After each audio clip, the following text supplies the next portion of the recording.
But back to the present time, where some of the events discussed have yet to unfold.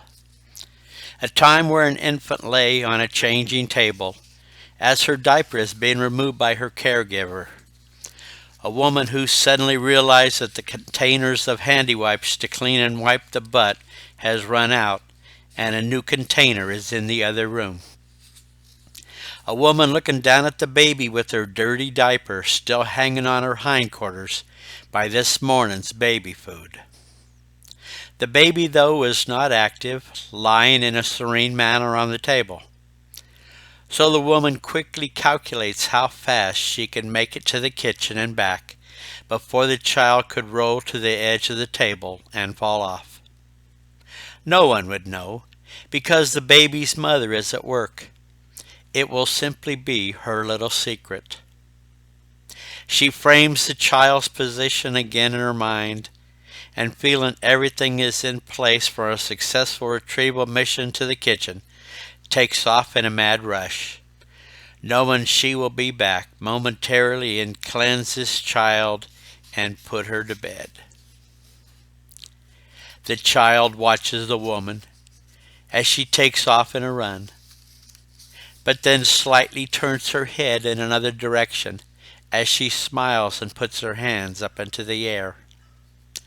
The woman is successful and has returned to finish her diapering job, but stark fear crosses her face as the baby is no longer on the table, and she lets out a small scream, even though no one is there to assist her if she needs help.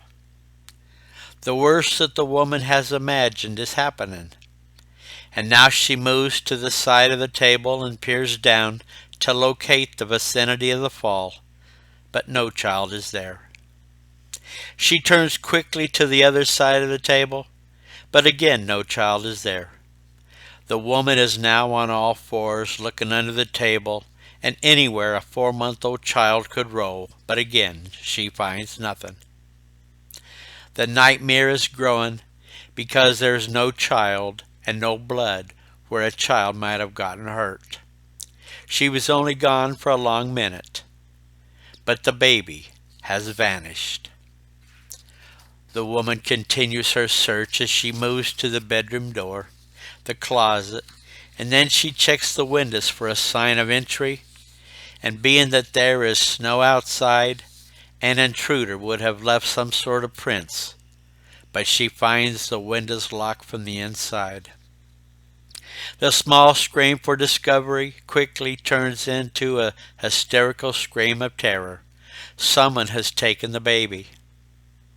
Shortly thereafter, though, the cops have arrived, but they are met with the FBI and Homeland Security. Even the Secret Service police have come to the investigation because the parent of the missing is the Secretary of the State. This single parent, though, is missing in action because the world would come to an end if she shirked her duties. Abigail, as the world calls her, or Abby for short, would simply set up a briefing for early afternoon with law enforcement agencies in attendance to determine the exact reason for the toddler's abduction. Abigail's feelings, though, prior to her child becoming missing were already distant because social awareness was more important to her than even family. After all, she helped initiate the Escape from Religion Foundation, and if she can forsake God, then her feelings towards her missing child is a no-brainer. Her life up until now has set the stage for her world of individualism and controversy. Marriage was not a problem to her. She didn't need it and a man to control her, but she freely accepted a man's closeness when the need arose. She was never pregnant, at least a full term that she will admit to, but she has a brand new baby girl that in no way will her DNA match. Abortion, though, to her is easier than getting fat. The woman, nevertheless, looked at the child as a credential she needed to move forward in her political career. The president already quenched her thirst for higher power by appointing her as the Secretary of State with no election involved, but if she ever had to win an election on her own, she definitely would not have won Iowa. Abby's life before this wasn't complicated. She went to Berkeley, where she obtained her bachelor's degree in political science, and at this point her career path was set because she latched on to the right causes and never had a miscue. She adamantly will proclaim her belief that no one has a right to kill God's little wilderness creatures. She will even chain herself to a tree. But don't mess with her rights to choose what happens to her own body. She claims the right to kill another unborn child, no matter whose family it belongs to.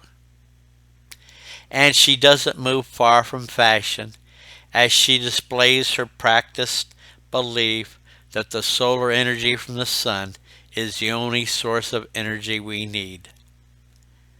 But what would you do to obtain this energy if 40 days and 40 nights of rain covered the earth? The Ten Commandments to her was just a movie she and her friends might or might not watch around Easter. And any celebration will involve an Easter egg hunt with her family and friends, but no church for her. Unfortunately, one baby missing is no longer the problem, because in total there are 67 infants missing within the last 24 hours in the D.C. area and surrounding communities alone. A political triage has been set up where the richest and most politically aligned are investigated first. If you are a poor politician, your child might be returned by next year. And even though there is fresh laid snow on the ground, it offers up no tracks in and no tracks out. So the question arises, do we notify the press or not? Do we panic the public? The answer to the question is simple, though. We work until we know what can pass for the truth, and then we explain that to the public. But from that point on, when the first baby was reported missing, the investigations revealed the discovery of one child every hour from the moment of disappearance. Estranged spouses took 2 children, while several others were taken by child protection organizations that failed to notify anyone of their retrievals. One child was taken by a stranger that had parental longings, and another by a less than human being with devious intentions. But thankfully this person was apprehended way before the child could have come to any harm. The numbers slowly came down from 67 to 65 to 59 and continued on down until they reached 52 and then 51, where the numbers finally settled on 50.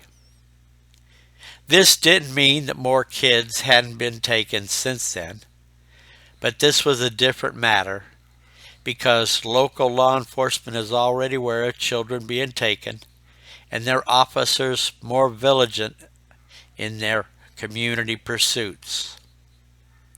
What allowed these first 17 children to be recovered was the presence of collateral evidence, whether it is broken windows, easy access, footprints in the snow, video cameras, or etc. Any evidence that a fool could have left to showcase their presence. Unfortunately, the same evidence of discovery wasn't present for 50 of the missing children, and at first glance, there didn't appear to be a common denominator present for the children's disappearance, excepting for the fact that one or more of the parents is a Washington, D.C. Insider. And while there was not a specific time of disappearance associated with the first 17 children that were discovered, whether day or night, the remaining 50 children were taken approximately at the same time and in broad daylight, with the early snow coming down around them. If you then deduct the number of returned kids from the number taken as 67, you would find a remainder of 50 children still missing. But 17 is still significant if you consider that that was the exact number of hours from the moment the remaining children were being reported and the first headline of the Washington Post was dropped at the newsstands to read, "Babies Missing." And the Washington Post didn't hide the byline on a back page, but rather with big black font on the front page. This is so no one would mistake their intent.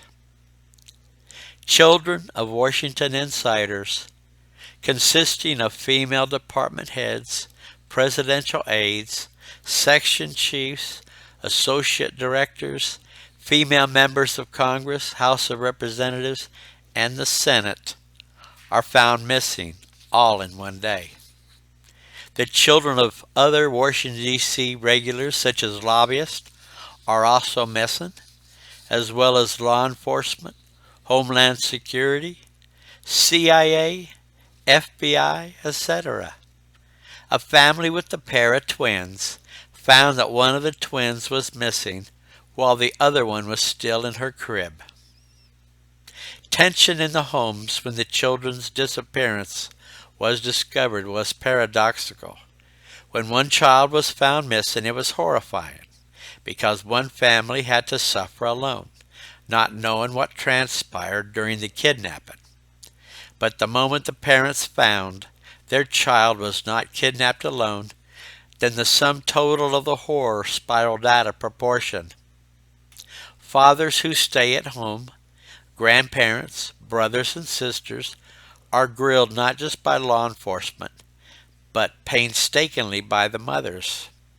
Where were you when our baby was taken? Was anyone else in the house? Caregivers such as nannies, babysitters, and child care centers were also extensively scrutinized. Caregivers who were found to be undocumented citizens of America were threatened with deportation if they did not respond in a positive manner. But all the caregivers could do was cry, because they saw too many of these baby thefts in their own home countries. The FBI has put their agents on notice that something terrible has taken place in America. Homeland Security and the CIA are now busy consulting all their informers as to terrorist activity. The news media, though, doesn't need facts to back up any story about the missing babies and get some immature anchor person to throw out all the possibilities, and they are numerous. One theory was that sex traffickers have entered the homes without notice and kidnapped all 50 babies. But even that story lacked credibility because the perpetrators completely overlooked older girls in the households that were more developed and easier to market. The Muslim Brotherhood was another option, because once they kidnapped the babies, they could ransom them back, or they were taken simply to break down the morale of the parents affected.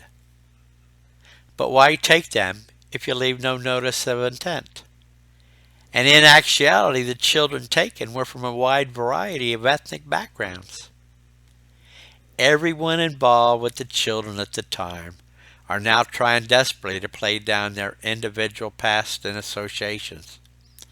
But the news media is busily breaking down every barrier, tracking every bit of dirty detail in the person's life. One of the children happened to be the child of a Washington bureaucrat for a well-known newspaper. But the look of condolence on a co-worker's face hid a smirk, because their past is no longer out of bounds. Maybe they plagiarized an article in college, cheated on a test, failed a drug screening, nepotism, or committed spousal abuse. Regardless, one of theirs is going down. And in the event the discovery of the children takes the blame away from the individual, it will be too late, because the dirt they are seeking will already have been brought up to the surface. And in the newspaper person's mind, the child's welfare has been replaced by a long sought after promotion.